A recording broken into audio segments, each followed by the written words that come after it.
Welcome to this episode of the Agile For Agilists Podcast. I am your host, Brad Nelson, and with me as always is Drew Podwal. Hello. And I'm pretty excited for our guest today. He's one of my favorite people in the world, Dom Michalec. We used to work together. He is an avid learner, someone that I try to keep up with and fail. And he's going to join us today to talk about behavioral design. Say hi, Dom. Hey, what's up, everyone? Brad, I didn't realize I was one of your favorite people. It's quite an honor, man. I appreciate it. Yeah, well, that's what the podcast is about. Yeah, Sending some love to everyone. So let's do a little bit of an intro from you, Dom. Why don't you tell our listeners just a little bit about yourself? Yeah, absolutely. Name's obviously Dom Michalec. Right now, professionally, I work as a product coach with a company called Pathfinder Product here in Columbus, Ohio. We're actually based out of Grandview. And as Brad alluded to, been studying and practicing behavior design now for a little over, at this point, 3-4 years formally, which has been great. Really enjoy the topic, really love introducing it to teams and seeing the effects that it could have on a team very quickly and in short order. So I'm super passionate about the topic. I think it is so applicable to not only what I do, but what other folks do in their professions, but based upon what, the habits they want to build or the new behaviors that they want to adopt. It's a pretty exciting topic. Awesome. And so you've mentioned habits, but what exactly is behavior design? Behavior design is essentially a practice of designing favorable behaviors that you want to adopt. So to put it in the terms that Dr. B.J. Fogg, who created behavior design, it's all about really a couple things: helping people or yourself do the things you already want to do, and helping other people or yourself feel the success of doing those things so they become habitual in nature and easier to do as time goes on. Those are his 3 key maxims behind the idea of behavior design. Awesome. And my understanding is that this is what social media uses when we complain about social media being addictive. They use this in what we might call a negative way. Sure. Yeah, no, I mean, I think the reason why I even got into behavior design was because I wanted to learn why these habits or why these products were so habit forming and so deductive of our own attention. It was just a really fascinating topic for me, especially as someone who works in product. Not that I wanted to learn how to do it for product, but I wanted to learn why it was so effective. And I would like to say, as of recently, I've seen more and more examples of companies using behavior design for good. There is, not a promo, but there is a company here in town in Columbus called And Health, which has worked with Dr. B.J. Fogg and learning his models and methods for behavior design to help people reduce instances of migraines. And I think that's just a really cool way of applying his concepts for good, as opposed to maybe the more scandalous and more famous approaches to creating habit-forming products. So what are some of the products for you that have become habitual? For better or worse, good question, Drew, thank you. For better or worse, habitual products that I use, they all kind of have one key theme in common. And that is they are really, really good at prompting me to use their products at the right time. I think the most famous one, especially since 2020, is Slack, right? Slack does a great job of prompting me to interact with Slack. And it's become habitual. Quite honestly, at this point, whenever I fire up my computer in the morning, Slack automatically opens. And I get the dings, I get the notifications. So like I said, for better or worse, Slack is one of those products. Another habitual product, or another product I use habitually, is my phone, right? For all the different apps that I could possibly have on my phone does a really, really good job of prompting me to interact with it on a day-to-day basis. So I would say between all the products, Slack and the iPhone are probably, again, for better or worse, are probably the most habitual products I use on a day in and day out basis. And so which ones do you appreciate the most, right? Like, I feel like I know for me, for instance, there's some notifications that I get that just annoy me. And at some point, I'm going to figure out how to dial them in. And I will, at some point, figure out how to dial them and to get them to the right levels or whatnot. Mm-hmm. But which are some of the ones that you feel like hook you at the right time and get you in the right way? Yeah, that's a great question. I think about it in terms of what I have agency versus what the technology or the product has agency in getting me to do something in a particular instance. So I'll give you an example of a product that I love to use, helps me do what I already want to do, and in a way has been a product that I habitually use on a day in and day out basis. And that's my coffee maker. Now, my coffee maker does not prompt me to use it, but I've created and designed the space in which I interact with my coffee maker to make it habitual in use. So to give you an example, like I have this habit in the morning. The moment my feet hit the floor in the kitchen, I will go and turn on my coffee maker and it'll brew me a cup of coffee. And because I was thinking about this for this podcast, it's hard for me to like think about it in that way anymore because it's just been so habitual. I do it automatically, but nonetheless, I've designed my environment and I have prompted myself to use this product in a way by using an existing behavior, like me walking into the kitchen in the morning, to prompt me to use that coffee maker. So to answer your question, I love my coffee maker and I use it habitually. And it helps me do the things that I already want to do, which is get a cup of coffee in the morning. I definitely agree with that. One of the things I've noticed recently is, especially I just turned 48 Monday, I'm getting up early sometimes, right? There's sometimes I get up in the morning to use the bathroom, I check my phone, and then sometimes I go back to sleep, and then sometimes I start my day. But I feel like my phone and the apps on my phone kind of know when I'm just checking my phone and I'm going to go back to bed, and when I'm checking my phone and I'm up, right? Because there's that delay after I start like checking email and checking Reddit and checking LinkedIn. Yeah. And then usually after like a certain sequence of things, my phone's like, all right, Drew's up for the day, and that's when all the alerts like start coming in. And I've noticed that definitely dialing in, right? Which is really wild and a little bit scary, that it knows that about me. And I appreciate that, Do you have an iPhone too, Drew? I do have an iPhone, yes. I've worked in mobile apps for a while, so it's changed since then, but I know that the different operating systems act differently, and Apple is much bigger on trying to decide when you're busy and when you're not. Yeah, with the newest release of Ventura on OS X, there's a setting that allows me to select that, like when I'm using certain apps, it'll change the notifications, not just whether or not I can be contacted or not, or I'm going to get notifications or not. But when I'm using certain apps, I can set it to certain other apps are silenced and other apps aren't silenced, or I can have different user groups where if I'm using a certain app, then my family can still reach me. Yeah. And I've been using that for the podcast as well. I have a focus setting on Ventura now that's called podcast that just shuts everybody out. Yeah, you're reducing the prompts. It's funny you bring that up, Drew, because Brad, you and I, we went to Product Camp Pittsburgh last year, and I used this example with the phone to drive home the fact that there's only really 3 key main variables that drive every single human behavior out there. So I asked everyone in the crowd, I was like, hey, think about the last time you received a phone call or a text message and you didn't answer it right away. I want you to write down all the reasons why you didn't answer that text or that phone call. And so I gave everyone time to do that and blah, blah, whatever. And then I stopped everyone. I said, okay, I want you to raise your left hand if you wrote down a reason or multiple reasons around the fact that you saw who was calling you. Maybe it was your father-in-law, mother-in-law, someone, a phone number that you didn't recognize and you weren't motivated to actually answer because you just knew it was going to be an awful conversation. And everyone put their left hand up. And I said, okay, now hold up your right hand if the reason why you didn't answer the phone call or the text message is because your phone, you just weren't able to. It's too hard to answer the phone call. Maybe you were running on a treadmill, you were carrying in a bag of groceries and you couldn't get to your phone. Whatever the reason is, it was just too hard to answer the text or the phone call. And the vast majority of people put their right hand up.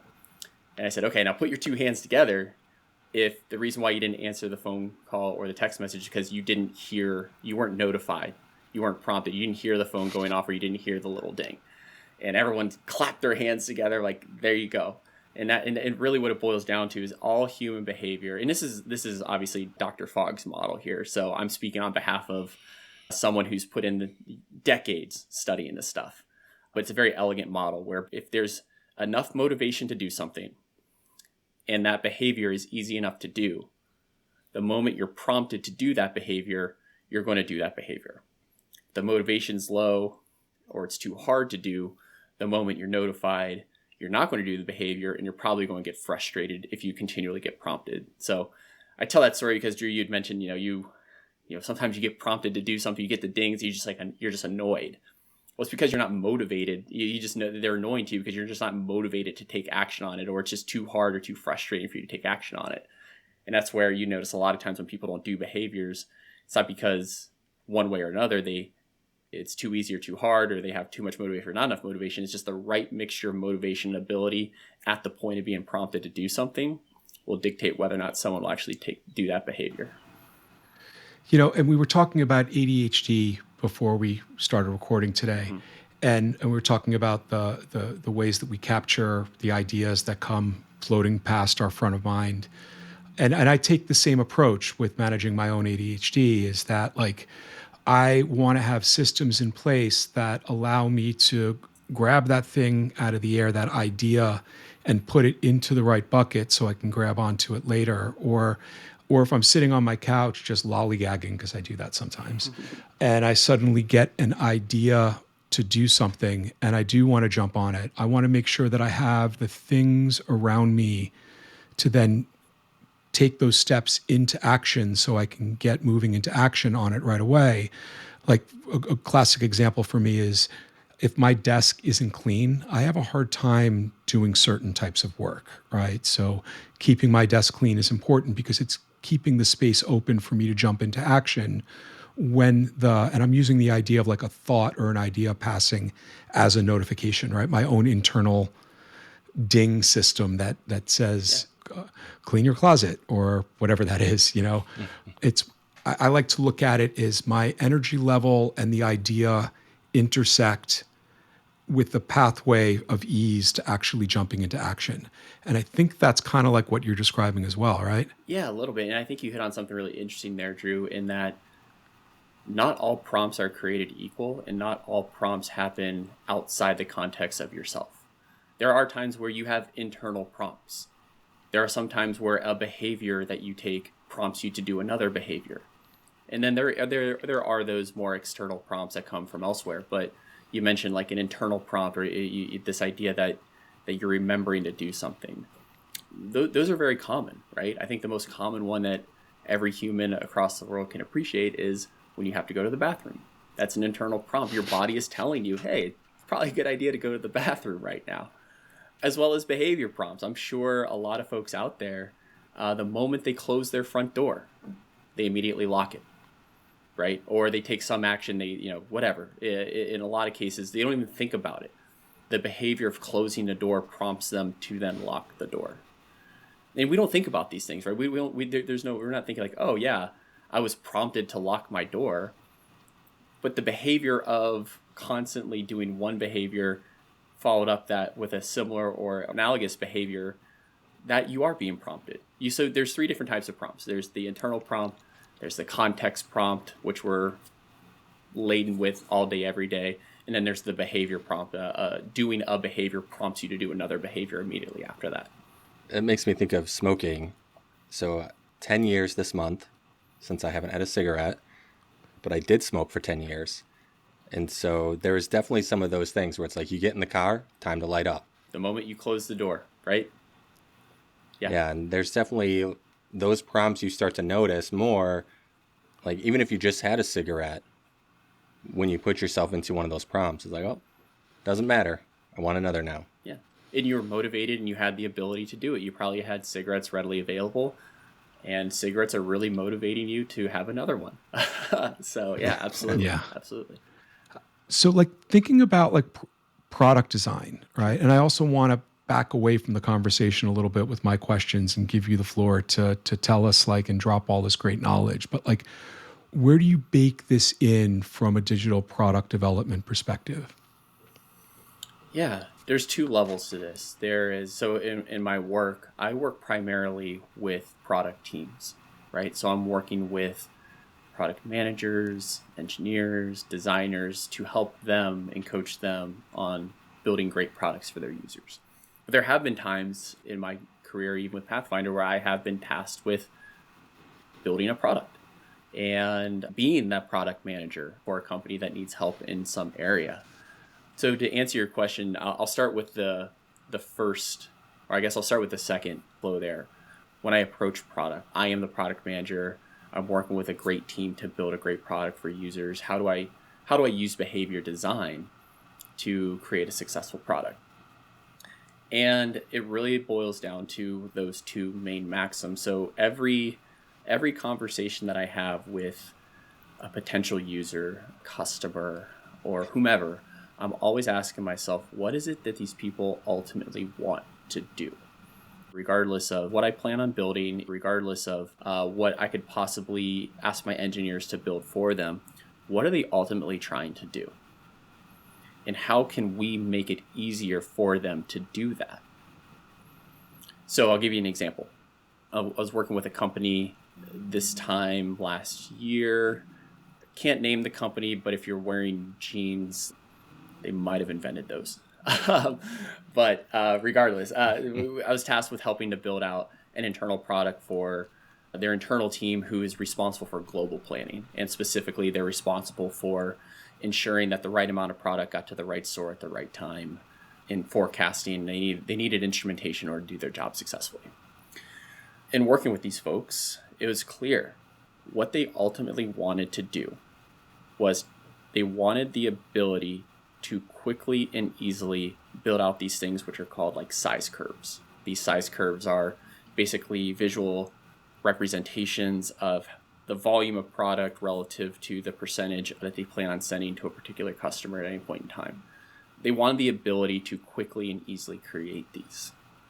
So that's what they wanted to do. They were motivated by this because this was a big part of their job, but it was a very cumbersome process for them right now. They knew how to do it. They could use Excel and I think it was like 4 or 5 different systems to come up with pretty close to what they think would be an acceptable submission for this piece of work. So I focus in on, okay, how can I make it easier for them to do this?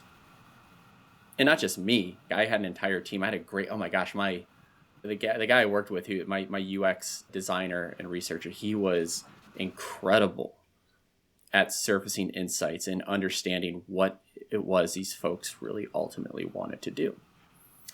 And come to find out, we were able to basically make it as easy as possible for these folks to create these size curves. We use AI, we use machine learning models to essentially take, I don't want to overstate the impact here, but we took a process that involved using 5 different systems and essentially distilled it down to 1 to 2 clicks to create these size curves. And it was fantastic. And not to say like, they just adopted whatever the machine learning model presented to them and spit back to them in this 1 click. They had human discernment to adjust things as time went along. But nonetheless, we focused in on how can we make it easier to help them do the things they want to do, i.e. create these models. And how can we make them feel successful? How can we help them feel the success of doing that so they want to do it over and over and over again? Even though it's their job, it's still a job. It's still something they have to do. So how can we make them feel successful so it creates that motivation to come back and do it again and again and again and become even more successful and quicker and faster to produce these models than it was previously? I love that your example there is a back office system. Mm-hmm. And not like something that gets sold to a customer, right? Because I think that was where my mind was going first was, well, how do you fit behavioral design into a back office system mm-hmm. where maybe there's not as much recognition for creating these systems that are habitual, that encourage a focus on an outcome and guide people down the rabbit hole to the place where they're trying to actually get to. You see that a lot more in front-end product design mm-hmm. as opposed to like back office product design. Yeah, no, I take a pretty, for better or worse, I take a pretty broad definition of outcome. For me, an outcome is just a new or change in a current behavior, regardless of who's doing the behavior, regardless of who we're trying to create this outcome for. At the end of the day, we're trying to create a new behavior or change an existing behavior in some way, shape, or form. One of the rallying cries for this product was, when we were doing our problem discovery with these internal folks, we heard a lot of stories around, I have to stay up at night to do this stuff. And we had this one gentleman, he was awesome. And he was telling us a story about how he had to debate whether or not he was going to go on a brewery tour trip with his friends or continue to work. And we kind of used him as like a rallying cry. It's like, okay, how can we help him not have to decide between going to a brewery tour and doing his work, which had nothing to do with product as you think about it, but it was a great empathy exercise, and it became like our rallying cry. It's like we had like this mantra almost of like brewery tours over work, but we had a problem to solve, but we had a behavior behind the problem that we were ultimately trying to change. And the outcome of that was he didn't have to choose between going on brewery tours with his friends and work. He could get his work done at a reasonable hour and have both. So it was cool to kind of have that outcome be the rallying cry behind the product work that we did day in and day out. Yeah, behavior design for good, getting us to the brewery. I love it. Yeah. No, behavior design, whether you use it for yourself or you use it to influence behavior change in other people, I think there's something that needs to be said here. And I think it comes to the ethics behind behavior design. And Dr. Fogg, to his credit, acknowledges this, and he talks about it a lot. If the goal of the person trying to change your behavior is different than your own goal, then we have an ethics concern. Like, for instance, if you've ever watched The Social Dilemma at this point by Tristan Harris. Tristan Harris, for context, was actually a student of Dr. Fogg's at Stanford. And he has this really interesting example of Snapchat and how it is extractive in nature of young teens. And the example he used there to describe the ethical dilemma is that the company Snapchat has a very different goal than young Susie Q or Timmy using Snapchat for entertainment purposes, right? You have like 10,000 developers behind a screen trying to extract and trying to make things easier for young teens to do for a completely different goal than the user does in this case. So for me, that's where the ethical concern behind behavior design surfaces. But if you're aligning your goal for behavior change with the goal of the person that you're trying to change behavior of, you have some really exciting possibilities there for good in a lot of cases. I'm thinking about, like, right now I'm working with a company and we're creating a pipeline, an end-to-end pipeline with they have multiple sales floors that then lead into a delivery mechanism where they're doing a service for customers. And we're creating two primary systems. One's a CRM and one's a work management for delivery system. Mm-hmm. And we're designing it so that the salespeople can stay in the CRM and the delivery people can stay in their work management system. But sometimes there's an instance where there's an overlap. Mm-hmm. And, I'm trying to create this scenario where we're feeding back the right information back and forth across the aisle that allows for everybody to stay in their system of record. And I'm sitting here thinking about this in contrast to what you're saying and trying to create a transitional workflow potentially instead of going straight to that ultimate state where I'm like forcing everybody to adopt new methodologies, but doing it in a more iterative and slow rollout way where I can change the behavior over time to keep to move people into the system where they should be, mm-hmm. as opposed to creating that hard divide. Is that like, are we talking about the same sort of thing here when I'm thinking about it in that regard, or am I off the mark? You said something interesting. On the mark, Drew, but you said something interesting there. There's a difference between helping people do the things they want to do, and even ourselves, and a difference between that and a difference between what we think they should do, right? So what I want to do and what I should do can be two completely different things. What I want to do is I want to go out and get Five Guys burgers. But in my mind, I'm like, oh, I should really have a salad. And not say like, I'm just going to make it easier for myself to get a Five Guys burger, or I'm going to make it easier for what I think people should be doing. I'm going to make those behaviors easier. But I think it's really interesting to think about it in terms of, okay, when someone interacts with one of these systems, what do they ultimately want to do? Not necessarily what we think they should do, but what do they ultimately want to do? And how can we design it in a way that helps them do those things? CRMs are very interesting. Personally, I've seen a lot of cases where people just don't use it for whatever reason. It's not because they don't think it's great and valuable, but it just doesn't help them. Like they've already done the work and now they have to record it in a system. But regardless of that action, what do they ultimately want to do? Well, they want to remember. They want to be able to remember what was said and what was discussed and what was decided during a client site visit. It's like, okay, well, how can we help them do that? Do we have to design a system that requires them to spend an hour every single day at the end of the day trying to remember what they did and didn't do at a meeting and record it? Or is there another more elegant way where we can help them still remember and trigger their memory for what transpired without having to be explicit about it? I don't have the answer, but what you said was really interesting, because should and what they ultimately want to do could be two completely different things. And with behavior design, it's focused on helping people do the things they want to do.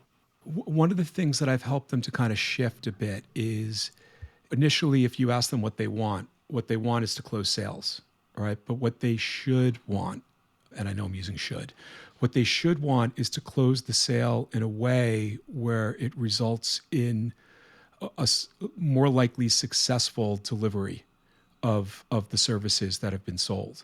And I've helped them to realize that what they should be looking at is that more successful, because if it's not successful, then it winds up coming back to them, which takes them away from their ability to make money by selling, because they're spending more time. And so part of the way that I've designed that system was to help them to see that part of it, as opposed to just seeing the closure of it. Sure. Okay, that's a lot clearer for me, and I appreciate you explaining that. I think what we're talking about here is a difference between an aspiration and a behavior. I'll give you an example. I want to run a marathon. That's an aspiration. That's not something I can just stand up and do like right this second, right? I want to be able to save $500 right now. I can't just pull out my wallet and put it in my phone and have that electronically sent to my bank. Like those are aspirations at the end of the day. When we talk about a behavior, we're talking about the very small thing that they could possibly do right this second with no intervention. So the behavior is, or the aspiration, if you will, is built up of a bunch of little different behaviors at the end of the day. If I want to run a marathon, well, what could I do? Well, I could put my shoes on right now. That's a behavior. I could tie my shoes. That's a behavior. I could quickly stretch. All of these things culminate to the aspiration eventually of me running that marathon. So I think that's the nuance we're talking about here, is the aspirational aspect versus the tiny behaviors to reach that aspiration. Got it. That makes sense. Interesting. So does BJ Fogg have anything, I'll say, in kind of like a OCM sense of how do I get people to want to do something? How do I get people to want to do something? Yeah, I mean, he has some really, really cool kind of mini workshops that you can do with yourself. But the idea here is to tie this together, is to state the aspiration and clarify the aspiration, right? Instead of saying, I want to run a marathon, maybe the true aspiration is I just want to live a healthier lifestyle, whatever that may look like. I don't know. But really focus in on clarifying that aspiration. And then if you read the book, Tiny Habits, or you practice behavior design, he has this really great exercise. I think it's called behavior swarming, where essentially you just write all the little different behaviors that you could possibly do. You don't edit yourself. All the different behaviors you could possibly do to reach that aspiration. And on the vertical axis, you kind of map out, okay, relative to other behaviors, is this behavior going to help me achieve this aspiration? Is it highly likely that if I do this behavior, it would help me achieve this aspiration? And then on the horizontal axis is the likelihood that I actually want to do it, right? So anything in the upper left-hand quadrant are kind of like what he refers to as like your golden behaviors. They're going to be instrumental in helping you reach that aspiration. You actually want to do them. And there were a lot of times where even my own personal life, there was a lot of things that I didn't think I wanted to do. But when I saw it laid out against all the little different behaviors that I brainstormed on my desk, I was like, oh, wow, I actually, relative to some of these other things, I actually do want to do this. So in that respect, it's, if you identify all the possible, not all of them, but you identify a magnitude of behaviors that could help you reach an aspiration relative to one another, you'll be really surprised that some of the things that you thought you didn't want to do, you ultimately end up wanting to do. At least in my own personal case. I think everyone's mileage will vary there, but I hope that answers the question. Yeah, I'm trying to figure out if I can Jedi mind trick people with BJ Fogg's approach to it. And I'm just curious when I think about, if we go back to social media, before I used social media, I never knew that I wanted someone to click an imaginary thumb, right, on a post. And that wasn't something that I desired. However, it's designed in a way to trigger the dopamine release of, oh, somebody liked that. I like dopamine, so I'm going to start hunting for likes. Even though that wasn't something I ever knew that I wanted.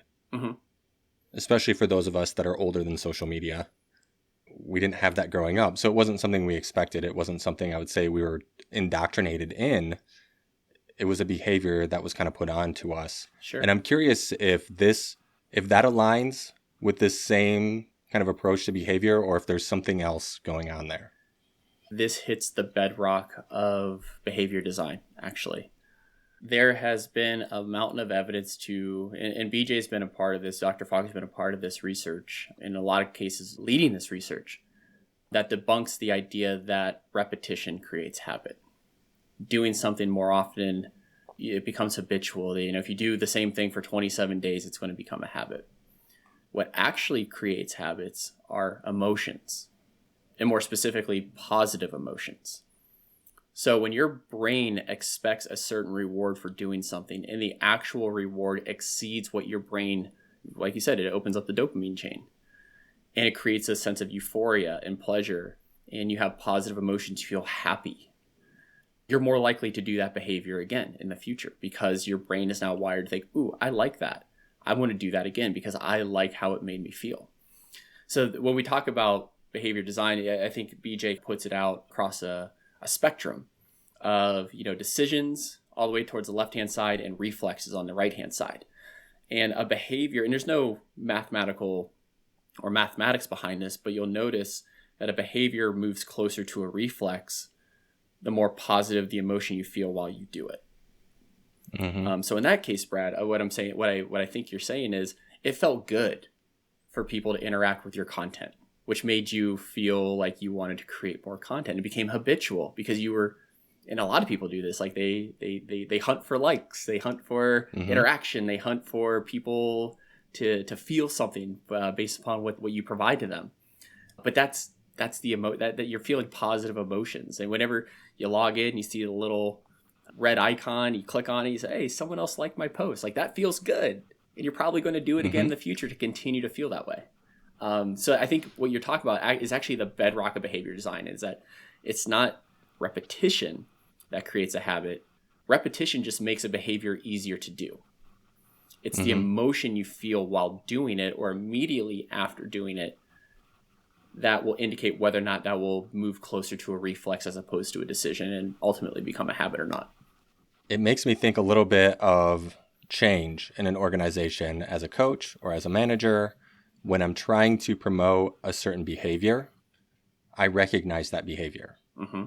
Right? Somebody does something that I'm trying to get them to do. I give them appreciation of some kind. Right? I give them praise. I'm like, oh, that was amazing. I publicly announce it to the team. Or I do something, I give them something. And it can be even something that I've asked them to do. But then I'm like, well, let's make a big deal about that. And then when they do something I don't want them to do, I don't really respond. And that's something that I've definitely, I would say, used throughout my career. And I'm kind of having a little bit of an epiphany moment here where it's like, I think that is similar where I'm creating this reward for this behavior that makes people feel good, so they're more likely to do the thing I want them to do. Yeah, and that goes a long way in motivation. So we think about motivation. We're really motivated by one or two things: the reward or the assurance that we're not going to be hurt in any way, right? And if you remember what we talked about, I think earlier in the podcast, this idea of helping people do the things they want to do and helping them feel the success of doing that.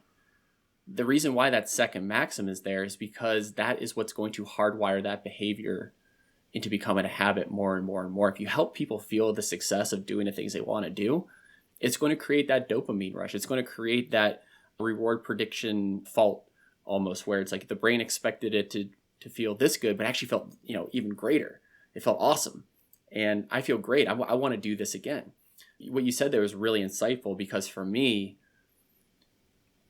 when you talk about transformation efforts, or you talk about changing people's behavior, whatever it may be, it always starts at that very, very small level of not necessarily me praising you, but helping you feel the success of what you just did. Because my praise is only going to go so far.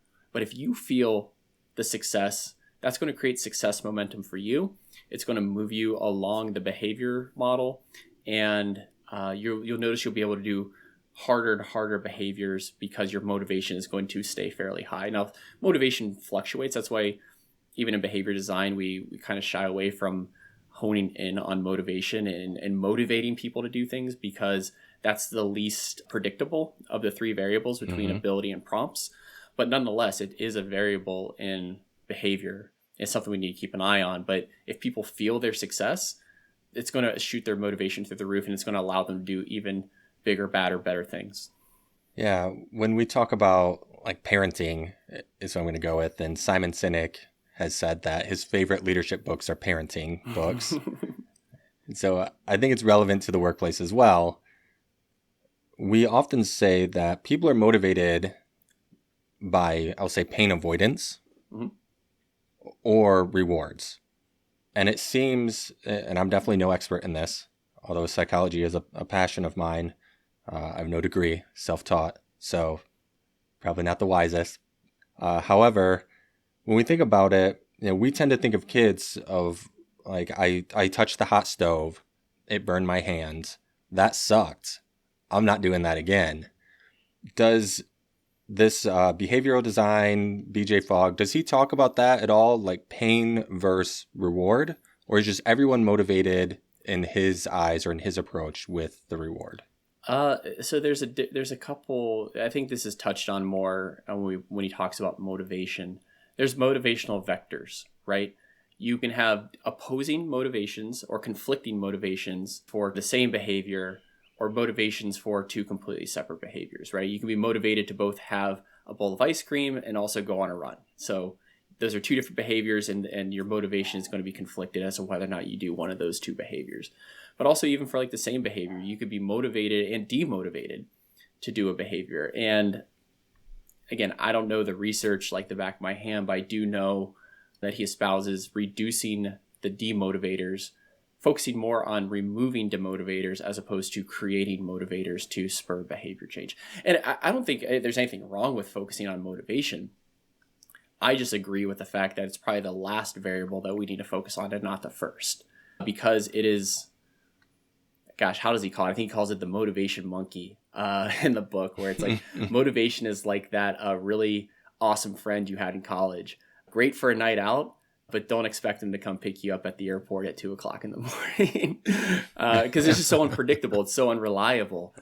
So what can we focus on instead? Well, we can focus on ability, making things easier to do, giving people new skills, teaching them new skills, giving them tools to make a behavior easier to do, and focusing in on the prompt and making sure we're prompting them at the appropriate time in conjunction with motivation and ability as well. There's a bunch of ways that we bake this into Agile coaching and Scrum and whatnot. The first way is, I know for me, I've talked about this before, in a retrospective at the end of a sprint, it's not just what went well, what didn't go so well, and what should we do differently, but I always add a fourth column for shout outs, like who did a great job this sprint and what do we appreciate about somebody else on the team, right? The other way that we break this in is in the system demo or the sprint review, right? Where we want to make sure that it's not the product owner who is doing the demo and showing the functionality to the stakeholders, that it's the actual developers who had their hands on the keyboard that are doing that, and that the stakeholders are there in the room, and that the developer gets that feeling of pride to say, I did this for you, right? And, I think from the other side of the coin, right, the other way that we approach this in Agile is there's no more mistakes. We don't make mistakes anymore. There's no more failure. Failure is an opportunity to learn, right? So there's no more shame around making a mistake because we're now looking at it as, well, what do we get from that experience, So I know for me, and I've told this story before, I'm not going to go into it again, but I definitely, not because you're not worthy of it, Dom, but because it's a long one and I don't know how to tell stories in a short way. But I am the kind of coach that I'm always looking for, how do the people I'm working with want to feel recognition? What type of recognition do they like? And then tapping into that to then give them that recognition and making sure that I'm pressing that button on a regular basis. Yeah, that reminds me, I think it's Gary Chapman has the 5 love languages. He also has the 5 love languages, appreciation at work. I don't know how much, I feel like the map to work might just be maybe not the most in-depth. It was just like, hey, how can we apply this to another situation? Because as soon as you start talking about physical appreciation, it gets really weird in the workplace and even more difficult virtually. But I like that you said that. And that's something that I've been doing research at my own company for recently as well. But one of the things too that you touched on, Dom, was ability. And it sounds like that's just as important as the reward piece. And that makes me think of transparency. That's a big thing in Scrum, making it knowledge and everything available to everyone. So you have no excuse not to be aware, not to do something, not throw something in the backlog. But it also makes me think, Drew, you've said multiple times in the past about your retros, how you open your retro board at the beginning of the sprint so people can just throw stuff in as they go and they don't have to try to remember all of them at the end.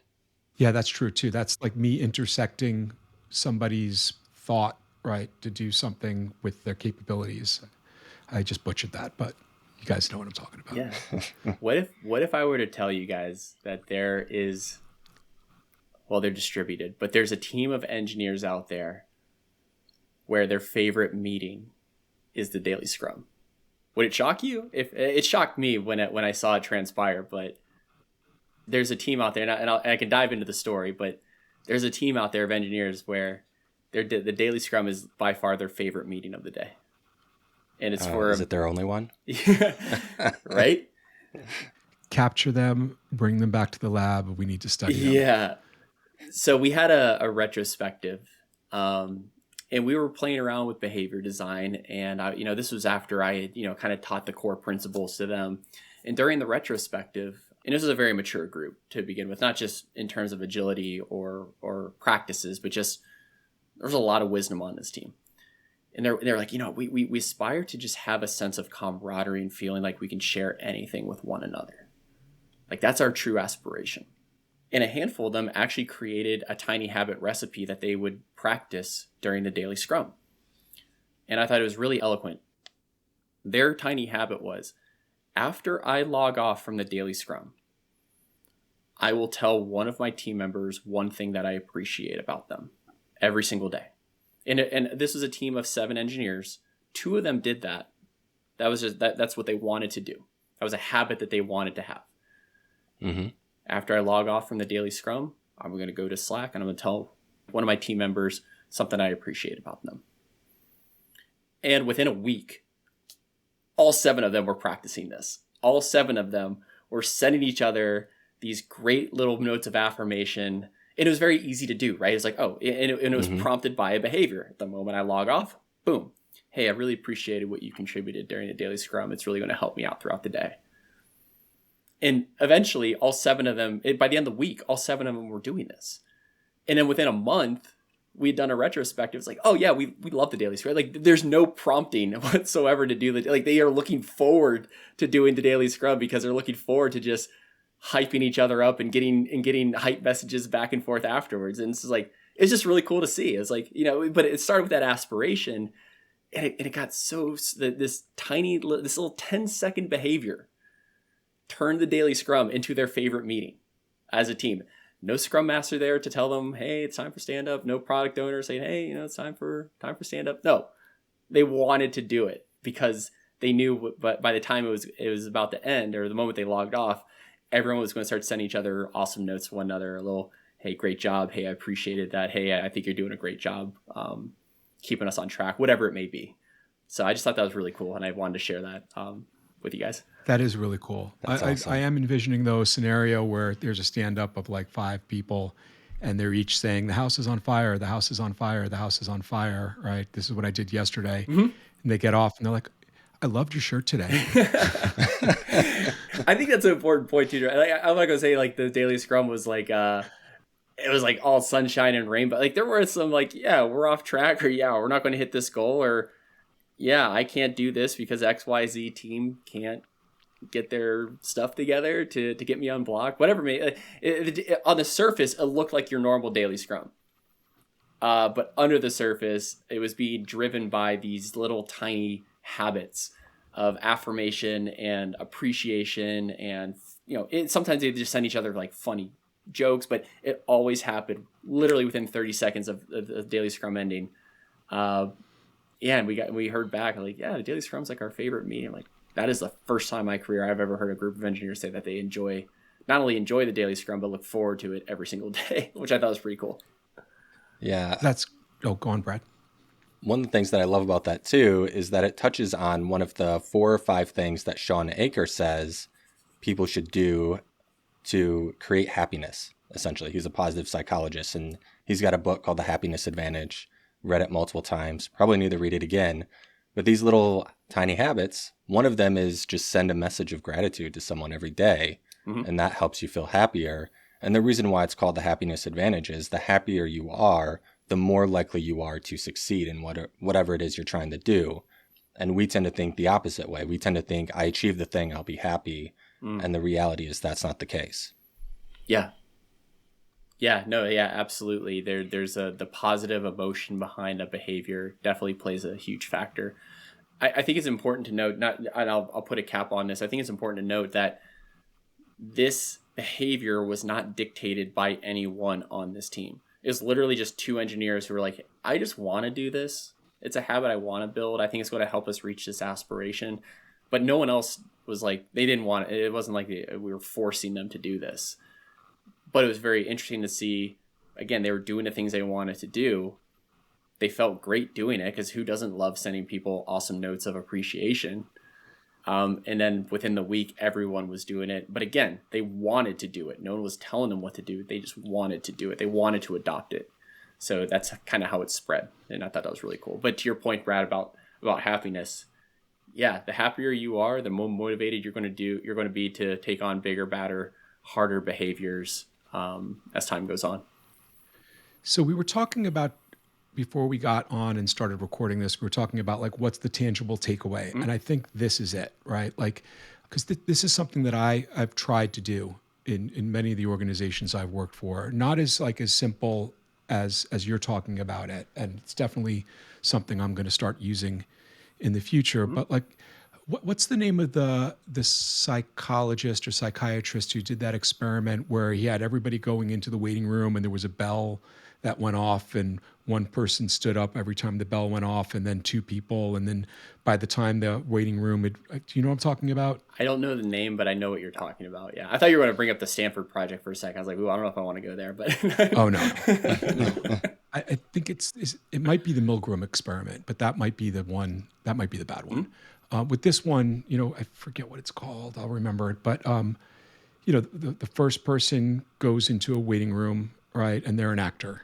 Or rather, no, there's 7 actors in a waiting room, and the first person goes in who's not an actor. And when the bell goes off, all the actors stand up, and that last person then kind of feels weird, and so they stand up too. And slowly, one by one, the actors are called into the doctor's office. Mm-hmm. And so now you get to a point where the only people in the waiting room are no longer actors. They're just people who've come in, and now they've learned this behavior of when the bell goes off, we all stand up. And now it's just become this norm in this waiting room that this is what happens because every new person gets indoctrinated into that. And I try to look at that kind of thing when I'm trying to build transformational habits with my teams, right? Like I know I'm never going to walk on site into an agile coaching engagement where everybody's like, hey, Drew, we're so glad you're here. Like, let's talk about this, right? But I know that there's always going to be 2 or 3 or hopefully more than that, right, who are. And instead of trying to focus on getting all 7 people to start changing the behavior of standing every time the bell goes off, right, I focus on just those 3 people. And the approach I've always taken is to highlight all of the great things that those 3 people have been able to achieve by adopting these new capabilities and these new principles and ways of working as a way to then get those other people to then want to start standing up every time the bell goes off. So I do think the tangible takeaway from this episode, though, that's really simple is if you're a Scrum Master out there is listening to this episode, right, you can try this experiment. Find somebody else on your team who you think is like hip, chill, ready to like do this kind of thing, and create this tiny habit of after your stand up, right? The 2 of you guys send messages to the rest of the people on the team and just tell them how wonderful whatever it was that they did was for you, and try it as an experiment to see if you can now get a 3rd person to do that and a 4th person and a 5th person, and now get your whole team to be developing this habit of gratitude bombing at the end of stand-ups. Like, I think that would be a really super cool thing to try to experiment with. Yeah, absolutely, Drew. And I think you hit on this idea of you can also clarify a common aspiration and people can take different behaviors to reach it, right? So my modality for creating cohesiveness and camaraderie might be to send you, Drew, a Slack message after the daily stand-up. Yours might be once a week inviting someone out on the team to lunch if you're more of like an in-person type of person. So everyone can do different behaviors to reach this common aspiration. But I think what you're talking about is really, really important. You can have a common aspiration as a team. That doesn't mean everyone has to do the exact same behavior. They're invited to do it. That doesn't mean you have to do the exact same behavior to reach that common aspiration. Help people do the things they want to do. I want to send you a Slack message, Drew, telling you how awesome you are. You want to, when you sit down in the morning and you put your coffee cup down on your desk, you're going to pull up Slack and invite someone out to lunch later on, that Friday. 2 very different behaviors, but we're both driving towards the same common aspiration.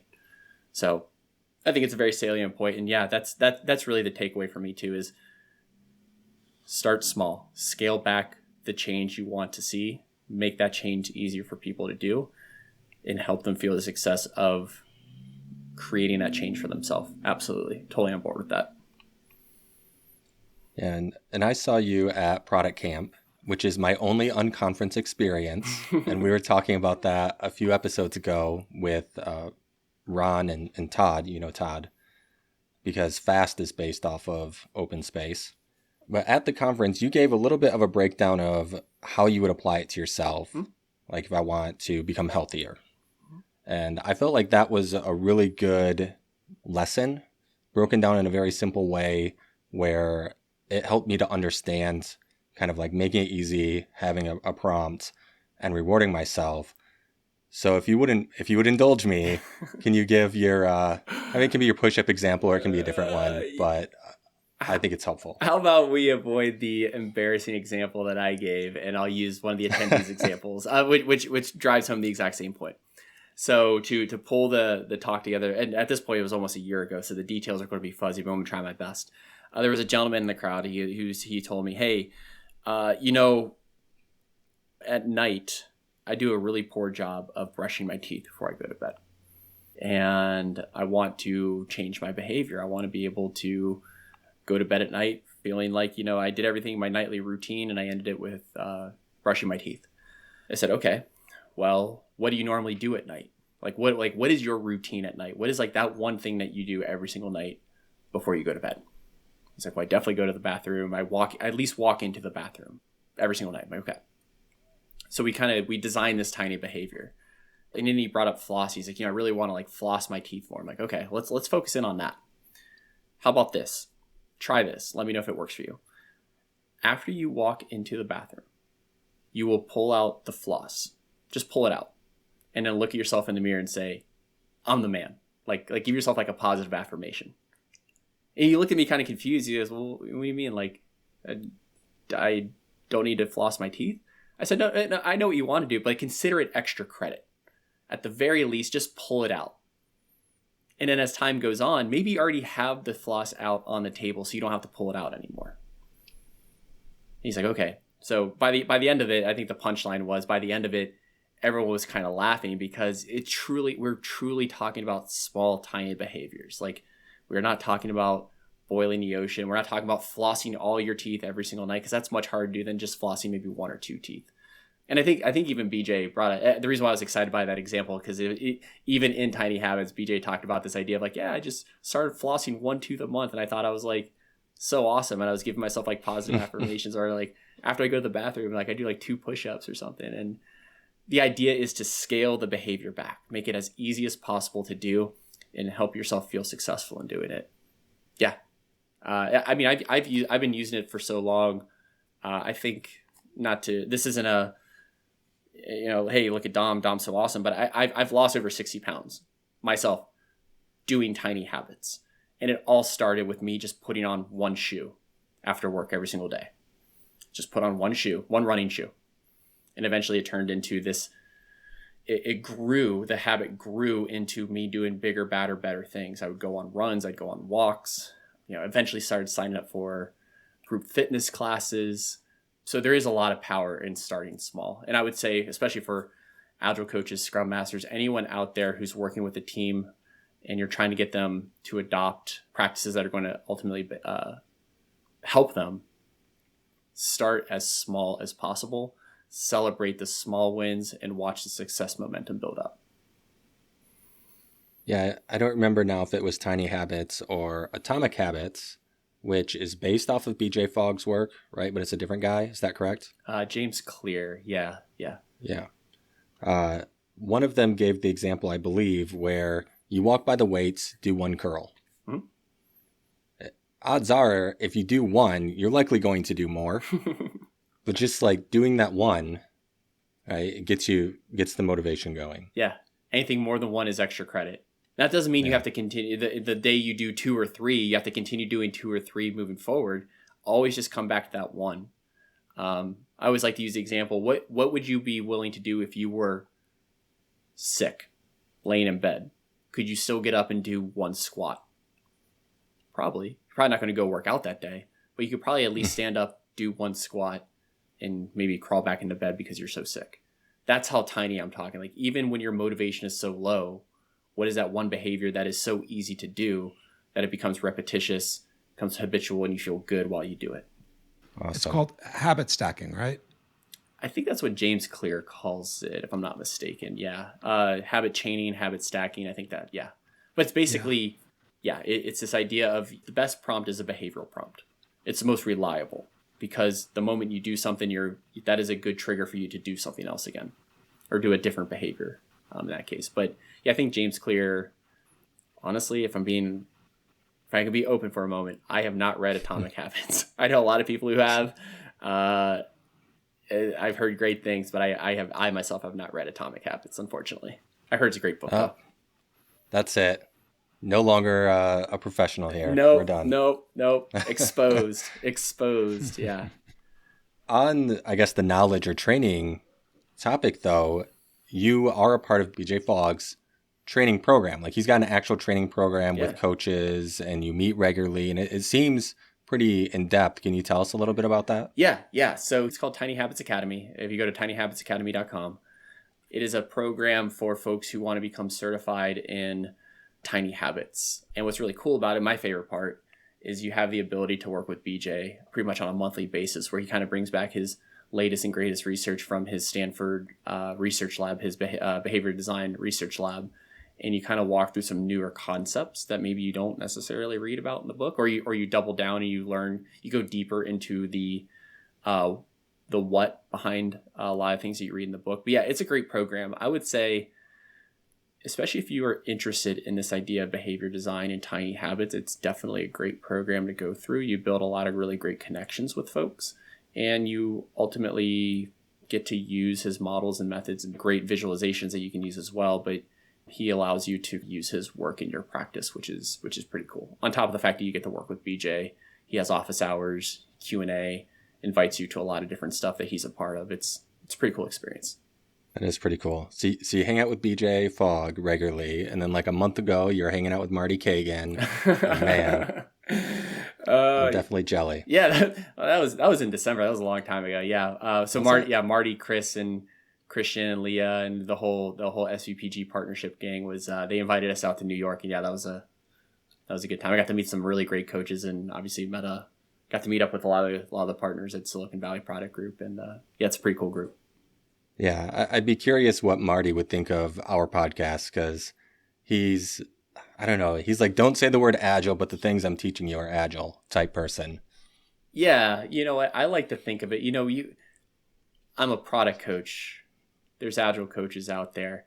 I would say this much. I've worked with a lot of really awesome agile coaches, and we speak the same language, maybe just a little bit of a different dialect, but we're all driving towards the same things. Now, I'll admit I've worked with some agile coaches who are more process and framework oriented, and like that's their bread and butter, and that's what they make their mark on. But I do have to admit that I have been pleasantly surprised, especially working with larger companies over the last couple of years. I don't know what's happened over the last couple of years from an agile coaching perspective, but I've noticed that a lot of agile coaches are getting away from frameworks. They're definitely still utilizing them to teach and help people learn concepts quickly, but they're focusing more on the principles behind the frameworks, which is just like so awesome to see, because the principles are what are going to be enduring. Those are the things that have been time tested. Those are the things that everyone kind of aligns around. So I do like the principle first approach, and I've noticed a lot of great agile coaches doing that as of recently. Maybe it's my own perception. Maybe I'm just now starting to notice it. I don't know. But it's really encouraging. So if Marty were to comment on the podcast, I would definitely say between the three of us, we maybe speak the same language as different dialects, but we're all driving towards the same thing, right? Creating value for both the customer and the business. So, well, and that's the thing that I've noticed, right, is that it is the principles that matter the most. Yeah. Right. And like we were talking about FAST a few weeks back with Todd and Ron. The thing that I really took note of is that, FAST as a methodology, you can't just do FAST without being the principles that are behind it, right? And like the same thing with Silicon Valley Product Group, right? Like you're embodying this idea of product development first, right? Product first, customer first, right? Very user-centric. Most of the companies that I get to work with, they don't want the principles. They just want the process and the methodology and, what is it? The underwear gnomes.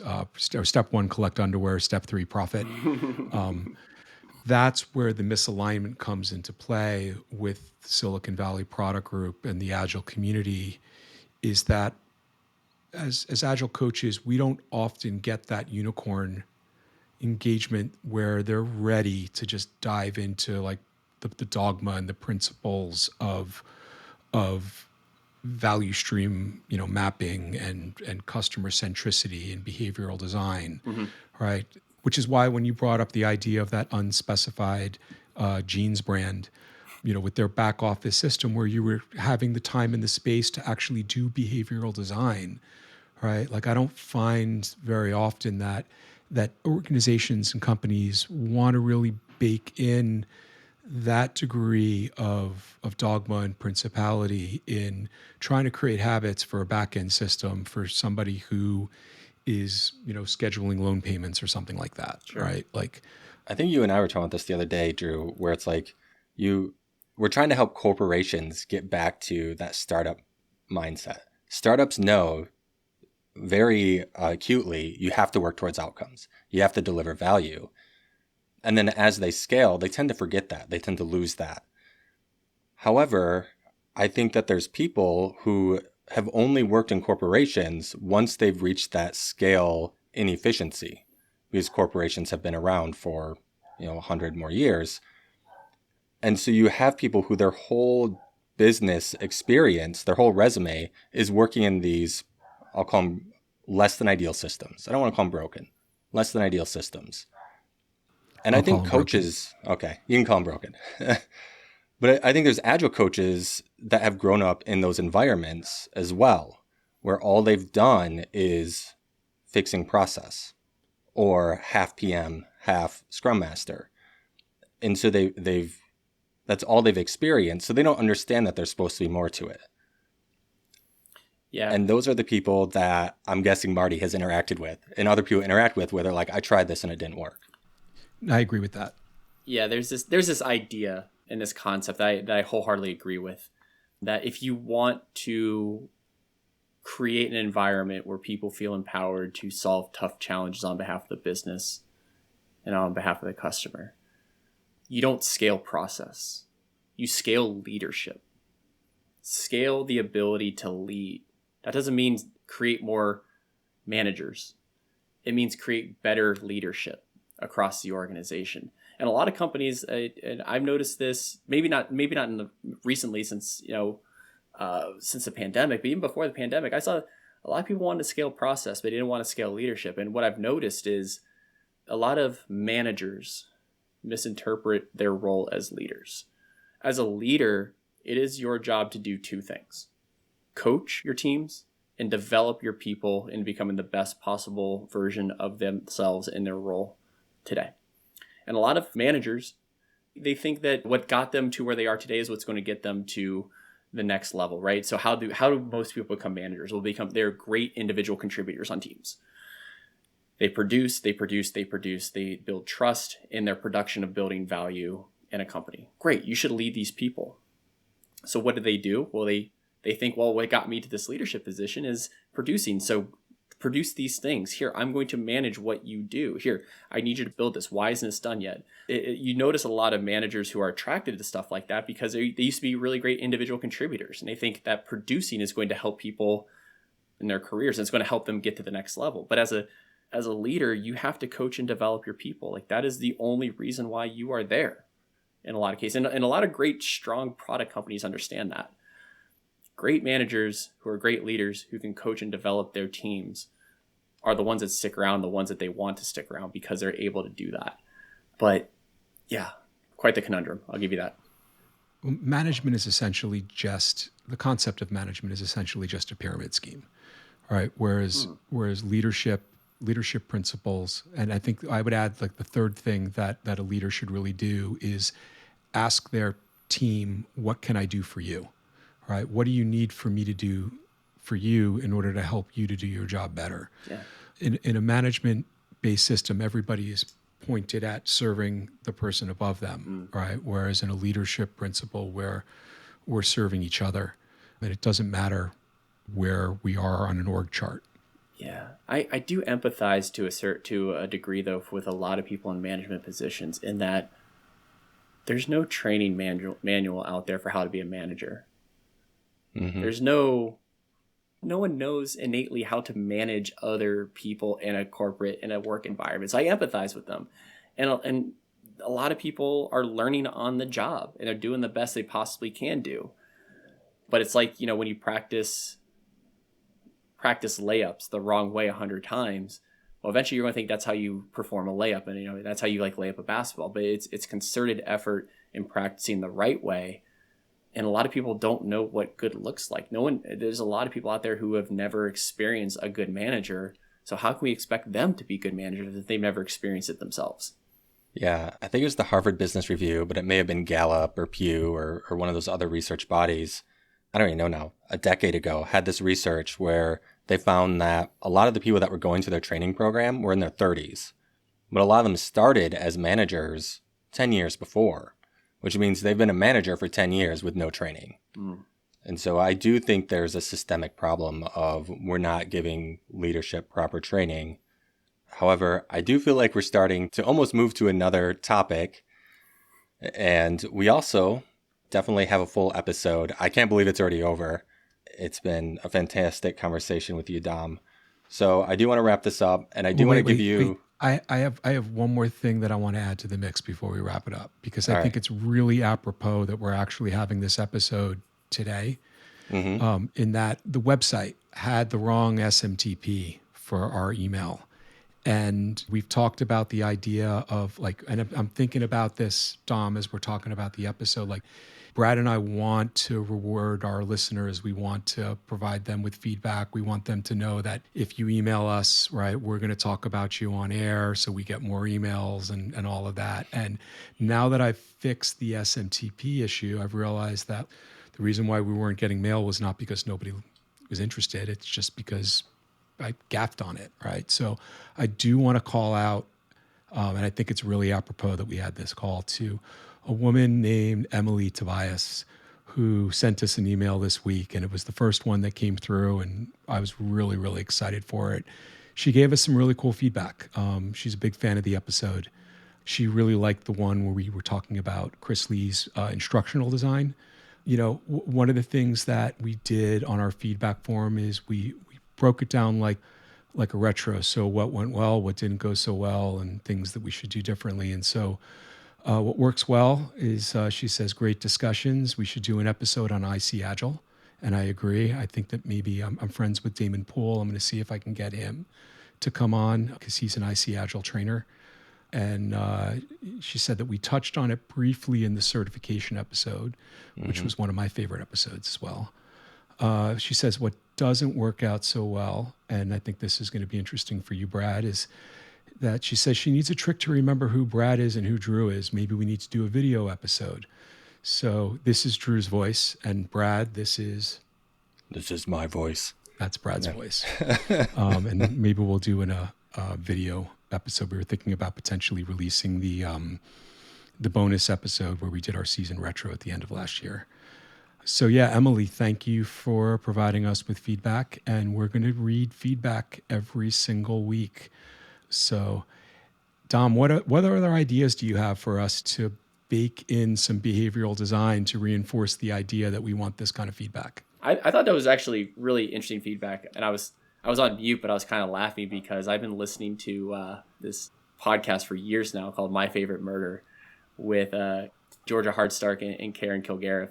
And come to find out, I didn't know who was talking for almost 18 hours worth of episodes. I thought Karen was the lower voice and Georgia was the higher voice. Like, I totally empathize with that feedback. But anyways, I'm getting off track. Yeah, I would say before your sign off, remind people, do the Bob Barker before you sign off. But maybe just ask people for feedback. All right, Brad, sorry for interrupting. I'll pass it back to you. Yeah. No, I think we have a survey feature, at least in Spotify, we could set up too, that I've been meaning to play with for like polls. I wonder if we can plug the form into that as well. Yeah. We'll have to look into it. We're learning as we go. We're trying new things all the time. Right? We have audiograms now, so people are starting to see those. I wonder if there's even an opportunity to do not an audiogram, but email read as its own little clip. You know, there's different ways we could do things. Still want to do our AI episode at some point. But yeah, so to wrap it up, Dom, thank you so much for joining me. You did join us kind of last minute last week. I was like, hey, you available next week? So I appreciate that. And do you have anything going on? I know you tend to present a lot. I know you have some stuff coming up. Why don't you share with everyone how they can engage with you? Yeah. Outside the standard LinkedIn, find me on LinkedIn. I've been really passionate and been going on my second cohort now of teaching a course on how to facilitate productive meetings. Been really spending a lot of time doing that. Been really rewarding. The first cohort was like so awesome. I had so much fun doing it.